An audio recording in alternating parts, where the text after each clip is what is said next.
Je fais cette vidéo à cause de tous les menteurs qui sont sur Internet. Ah, non, c'est pas de la bonne com, ça, on va changer. Alors, donc en fait, je veux faire cette vidéo pédagogique pour répondre à la question, mais est-ce que la Vierge Marie est réellement co-rédemptrice et médiatrice de toute grâce? Grande question qui, maintenant, en ce moment, est dans le flou. Alors, certains, c'est la première remarque qu'on me fait, me disent, mais finalement, qu'est-ce que ça change? Pourquoi se battre sur des mots, etc. Je cite Bernanos. Bernanos qui disait, le signe, le symptôme de l'anémie spirituelle dans laquelle nous vivons depuis maintenant bien longtemps, c'est l'indifférence à la vérité et au mensonge. Et il rajoute, lorsque on veut connaître la vérité, on doit s'engager, on doit justement choisir entre la vérité et le mensonge. Et le chrétien qui fait ça, il engage son âme, il engage son salut. Eh oui.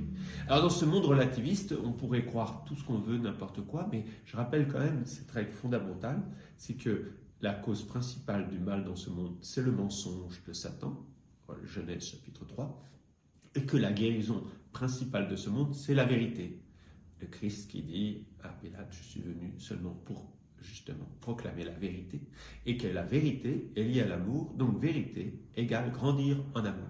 Et la vérité sur la Vierge Marie est fondamentale pour nous, parce qu'elle est liée à la vérité sur le Christ, à la vérité sur l'Église, et à la vérité de notre lien spirituel à Dieu.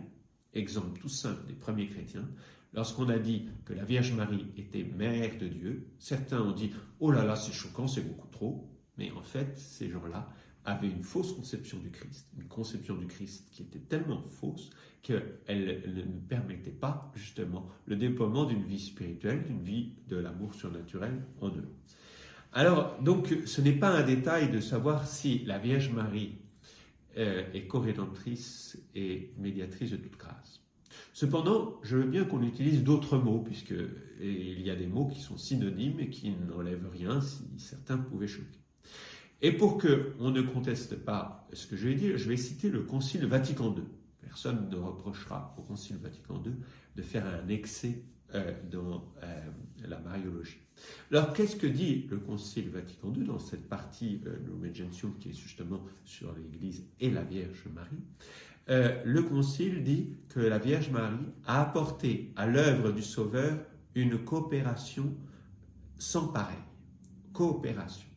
Et en fait, ça reprend une phrase aussi du pape Léon XIII, le pape Léon XIII qui disait justement qu'elle est coopératrice de la rédemption. Donc, si le mot co-rédemptrice vous gêne, la vérité de la foi, celle qui est dans le concile, dans le catéchisme, dans tous les papes, c'est coopératrice de la rédemption. Ça veut dire la même chose que co-rédemptrice, mot que d'ailleurs co-rédemptrice a été utilisé par de nombreux papes, dont Jean-Paul II, et la dernière aussi grande sainte après Jean-Paul II, Sainte Mère Teresa, avait demandé que ce soit un dogme tellement ça lui paraissait évident qu'elle était co-rédemptrice. Mais bon, ne nous battons pas pour un mot, mais battons-nous pour la vérité. Elle est coopératrice de la rédemption. Elle a eu donc un rôle dans le fait que nous soyons sauvés. Qu'est-ce que c'est que la rédemption, notre libération?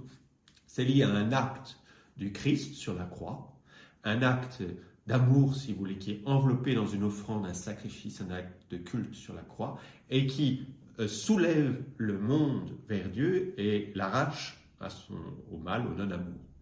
Et cet acte-là qui part de l'humanité, puisque le Christ s'est uni à une humanité, la personne divine du Fils s'est unie à une vraie humanité, ben cet acte-là qui part de notre humanité a un effet sur le réel, une fécondité extraordinaire, vous pouvez relire la fin du psaume 21, et fait descendre une pluie de grâce, c'est-à-dire fait descendre l'amour surnaturel dans les cœurs, fait descendre le feu de l'amour surnaturel sur la terre, et cette terre manque tellement de cet amour surnaturel, et voilà, et le Christ est venu pour allumer ce feu, et il le fait encore, de génération en génération, mais avec notre coopération.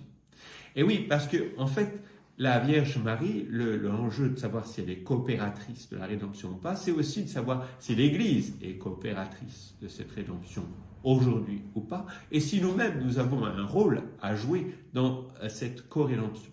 Or, le fait de vivre la messe nous dit tout de suite que nous avons bien un rôle à jouer, parce que dans la messe, ce n'est pas un acte magique. Dieu a voulu le Christ a voulu nous intégrer dans l'acte même qui sauve le monde, donc l'acte d'offrande d'amour qui atteint le Père et qui sauve le monde.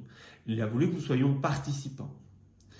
Et donc voilà, c'est le premier enjeu du fait que la Vierge Marie soit coopératrice de la rédemption, c'est celle de l'Église et de nous-mêmes à travers la messe et à travers toute notre vie finalement, à travers tout ce que l'on peut faire pour faire de notre vie, comme le Christ, une offrande d'amour vers le Père qui sauve le monde. Mais il y a aussi un autre enjeu. L'enjeu, qui est la raison pour laquelle on comprend mal que la Vierge Marie est coopératrice de la rédemption, c'est que tout dans le mystère de Dieu se fait en communion.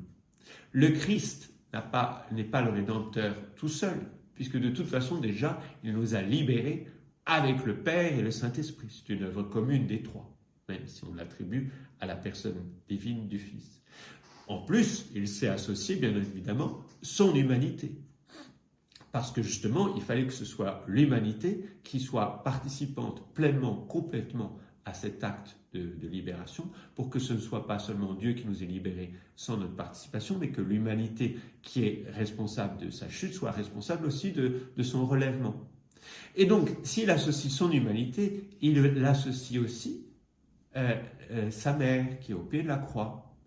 Il l'associe de manière naturelle parce que tout se fait en communion pour Dieu.